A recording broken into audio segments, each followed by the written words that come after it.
I find this really strange that we think as a society, if we become more transparent, we're all going to become more trusting.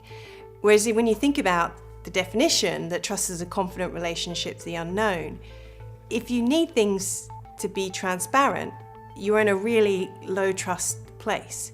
So I find it incredibly worrying that as a society we think we can fix all these trust issues in charities, in government, in banks, with this sort of magic wand of transparency, and that isn't the solution to more trust. So at the same time, like, trust and transparency aren't brother and sister. Trust and risk are. Trust and risk are two sides of the same coin.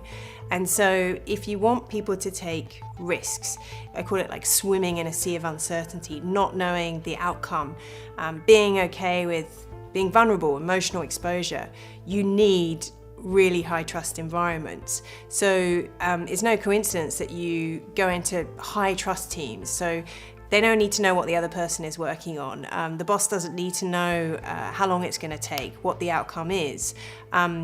They are often really innovative teams. So that's what I mean by the link between trust and innovation is you need trust to innovate and to be innovative. Even what digital transformation is has become quite a confusing topic. And what people often forget is, first of all, internally, when you're asking people to go through a transformation, when you're asking them to completely change the way they interact with one another and the way they interact with customers, they have to trust, right? So there's an internal role. And then the piece that often gets forgotten is when you're asking a customer to do something different or to do something new. So an online banking app, right? Like go paperless, I'm just using a really basic example. That's what I call a trust leap. And I think many companies underestimate how hard it is to get customers to leap. So the technology becomes really fancy, the apps become really seamless, but it hasn't been done in conjunction with, human behavior. How do we bring people along? How do we get them to place this faith in something that is really familiar to us but really unknown to them? Trust is very contextual, right? But if you look at what we look for the same 4 traits.